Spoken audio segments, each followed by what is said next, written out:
अस्सलामुअलैकुम दोस्तों, किसी के हाथ कुरान पाक लगा है, किसी के हाथ पंखा लगा है, तो किसी के हाथ लगे हैं चेयर्स। और तो और सोफों को तक लोगों ने नहीं छोड़ा, उठाकर ले जा रहे हैं, अपने घर को ले जा रहे हैं, क्योंकि शेख हसीना जा चुकी है। ये उसके घर का माल है पूरा। जिसको जो सामान हाथ लगा वो तो लोगों ने उठा लिया। अब देखिए जब सामान खत्म हो गया तो लोगों के हाथ क्या लगा। ये शेख हसीना का ब्लाउज है। पता नहीं ये भाई इतना खुश क्यों नजर आ रहा है। ऐसा दिख रहा है जब तमाम चीजें लोगों उठा के लेके चले गए तो भाई को ब्लाउज मिल गया बोल के खुश हो रहे। अब आप बोल रहे होंगे लोगों को मच्छी मिल गई, ब्लाउज मिल गया, तो साड़ी कौन पहने। तो देखिए साड़ी इन्होंने पहने हुए। ऐसा लग रहा है कि भाई की बचपन की ख्वाहिश पूरी हो गई। शेख हसीना की साड़ी पहनकर इन्होंने वो ख्वाहिश को पूरी कर दिया। लेकिन लोगों ने शेख हसीना के अंडर गारमेंट्स को तक नहीं छोड़ा, वो भी लेकर भाग गए। और तो और शेख हसीना के बेडरूम में भी लोग घुस चुके हैं। हाँ।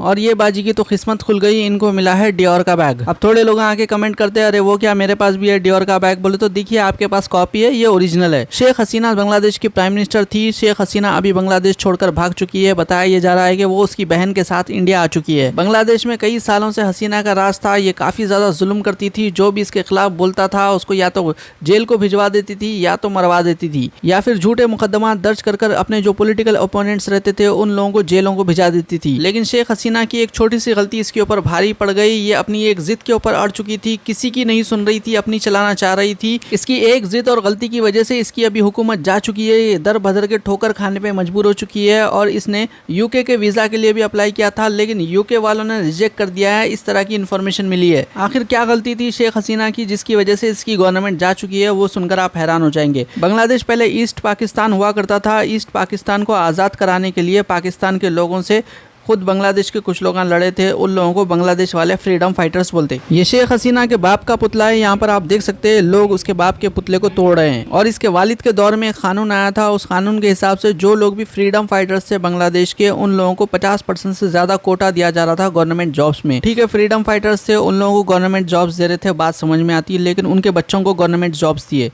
ठीक है, उनके बच्चों को भी गवर्नमेंट जॉब दे दिए, ये तो बात समझ में आती है। लेकिन अब उनके बच्चे भी बूढ़े हो गए, इतना टाइम हो गया, आज़ादी हो गई। लेकिन अब क्या कर रहे थे, न्यू जॉब की जो वैकेंसी निकाले थे उसमें जो कोटा था, जो फ्रीडम फाइटर्स का कोटा था, वो तो फ्रीडम फाइटर्स हो गए, बुढ़े हो गए, मर गए उन लोग। वो फ्रीडम फाइटर्स के बच्चों को भी कोटा दिए, अब तक दे लेते हुए आ रहे थे, उन लोग भी बुढ़े हो गए। तो अब क्या कर रहे थे, उनके बच्चों को भी दे रहे थे गवर्नमेंट जॉब। इससे रिलेटेड लोग जो है प्रोटेस्ट करे, बोले गए भाई उनके बच्चों को कहीं को दे रहे, हम लोग कहाँ जाना फिर, बोल के लोग जो है प्रोटेस्ट करना शुरू करे। प्रोटेस्ट में एक बड़ी तादाद में नौजवान बच्चे शामिल हुए, कॉलेजों के बच्चे शामिल हुए। लेकिन इन लोगों क्या करने लगी शेख हसीना, उन लोगों को मरवाने लगी, गोलियां मारने लगी, सीने पे गोली मार रही थी कई लोगों के। और नमाज पढ़े तो लोगों को उठा के लेके चल जा रहे थे, मस्जिदों में से उठा के लेके चल जा रही थी। मन मर्जी करते हुए करीब 100 लोगों के करीब लोगों को मार दी उन्हें। मारने के बाद में अब क्या करी, अब आर्मी वाले बोले हम कोप कर रहे, सीधा 45 मिनट का टाइम दे रहे, गवर्नमेंट में रहना है रहो या फिर छोड़ के भाग जाओ। बोलती है शेख हसीना रिजाइन दी और भाग गई बांग्लादेश छोड़कर। बांग्लादेश के आर्मी वाले, बांग्लादेश के मिलिट्री वाले अगर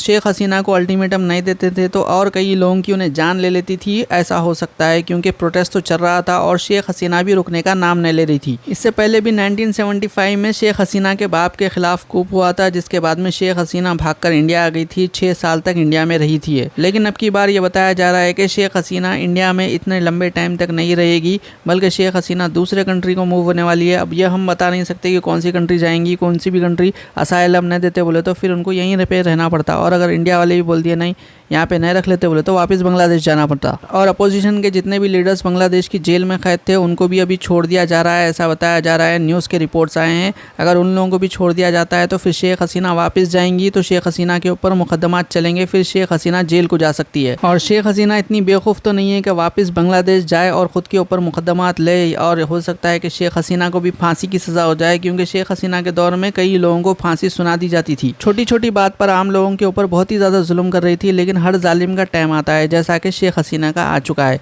तो आप लोगों की क्या राय इससे मुतालिक कमेंट ज़रूर करिए। इंशाअल्लाह अगले वीडियो में मुलाकात होंगी। अल्लाह हाफिज़।